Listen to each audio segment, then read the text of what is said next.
जया एकादशी व्रत महात्मा। बोलिए भगवान विष्णु की जय। भगवान श्री कृष्ण बोले, हे अर्जुन, माघ मास के शुक्ल पक्ष एकादशी का नाम जया है। इस एकादशी के व्रत से मनुष्य भूत, प्रेत, पिशाच आदि की योनि से छूट जाता है। अतः इस एकादशी के व्रत को विधि पूर्वक करना चाहिए। हे अर्जुन, मैं एक पौराणिक कथा कहता हूं, उसे ध्यान पूर्वक सुनो। एक समय इंद्र स्वर्गलोक में राज्य करता था। वहां अमृत का पान कर नंदन वन में अप्सराओं के साथ आनंद पूर्वक क्रीड़ा करता था। एक समय इंद्र अपनी इच्छा अनुसार अप्सराओं के साथ रमण कर रहा था। उस जगह गंधर्व गान कर रहे थे। वहां गंधर्वों में प्रसिद्ध पुष्पदंत तथा उसकी लड़की चित्रसेन की स्त्री मलिन, ये सब थे। उस जगह मलिन का लड़का पुष्पवान और उसका लड़का माल्यवान था। उस समय पुष्पवती नामक एक गंधर्व लड़की माल्यवान को देखकर उस पर मोहित हो गई और काम बाण से चलायमान होने लगी। उसने अपने रूप, सौंदर्य, हाव भाव आदि के द्वारा माल्यवान को अपने वश में कर लिया। हे राजऋषि, वह पुष्पवती अत्यंत सुंदर थी। उसके लक्षण अत्यंत सुंदर थे। पुष्पवती की ऐसी सुंदरता को देखकर माल्यवान भी उसके ऊपर मोहित हो गया। अतः ये दोनों कामदेव के वश में हो गए। परंतु फिर भी इंद्र के बुलावे पर नाच गाने के लिए उन्हें जाना पड़ा और अप्सराओं के साथ अपना गान शुरू किया। यद्यपि वे नाच गा रहे थे, परंतु कामदेव के प्रभाव से उनका मन न लगा और अशुद्ध गाने लगे।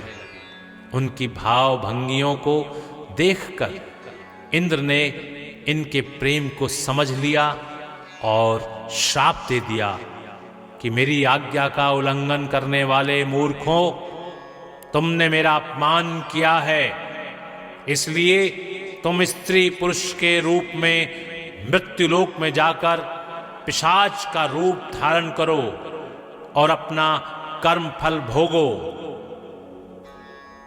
इंद्र का श्राप सुनकर वे अत्यंत दुखी हुई और हिमालय पर पिशाच बनकर दुख पूर्वक अपना जीवन व्यतीत करने लगे। उन्हें गंध, रस, स्पर्श आदि का कुछ ज्ञान नहीं था। उन्हें इस जगह महान दुख मिल रहे थे। रात दिन में उन्हें एक क्षण भी निद्रा नहीं आती थी। उस स्थान पर अत्यंत सर्दी थी, जिसके कारण उनके रोमांच खड़े हो गए। उनके दांत भी सर्दी से कटकटा रहे थे। एक दिन पिशाच ने अपनी स्त्री से कहा, न मालूम हमने पिछले जन्म में कौन सा पाप किए हैं जिससे हमें इतनी दुखदाई यह पिशाच योनि प्राप्त हुई है। पिशाच योनि से तो नरक के दुख सहना उत्तम है। इसी प्रकार अनेक विचारों के करते हुए अपना दिन व्यतीत करते थे। देव योग से एक दिन माघ मास के शुक्ल पक्ष की जया नाम की एकादशी आई। उस दिन इन दोनों ने कुछ भी भोजन न किया था और न कोई पाप कर्म ही किया था। उस दिन केवल फल फूल खाकर दिन व्यतीत किया और महान दुख के साथ पीपल के वृक्ष के नीचे बैठे। उस समय सूर्य नारायण अस्तांचल को जा रहे थे, वह रात्रि इन दोनों ने एक दूसरे से सटकर बड़ी कठिनता से काटी। दूसरे दिन प्रातःकाल होते ही भगवान के प्रभाव से उनकी देह छूट गई और अत्यंत सुंदर अप्सरा और गंधर्व की देह धारण करके तथा सुंदर वस्त्रों तथा आभूषणों से अलंकृत होकर स्वर्ग लोक को चले गए। उस समय आकाश में देवगण तथा गंधर्व उनकी स्तुति करने लगे। नागलोक में जाकर उन दोनों ने देवराज इंद्र को प्रणाम किया। इंद्र को भी इनका अपने प्रथम रूप में देखकर महान आश्चर्य हुआ और इनको पूछने लगे कि तुमने अपनी पिशाच देह से किस प्रकार छुटकारा पाया, सो सब कहो। इस पर माल्यवान बोले कि हे देवेंद्र, भगवान विष्णु के प्रभाव तथा जया एकादशी के व्रत के पुण्य से हमारी पिशाच योनि छूटी है। इंद्र बोले, हे माल्यवान, एकादशी व्रत करने से तथा विष्णु के प्रभाव से तुम लोग पिशाच की देह को छोड़कर पवित्र हो गए हो और हम लोगों के भी वंदनीय हो गए हो, क्योंकि शिव तथा विष्णु भक्त हम दोनों के वंदना करने योग्य हैं। अतः आप धन्य हैं, धन्य हैं। अब तुम पुष्पवती में साथ जाकर विहार करो।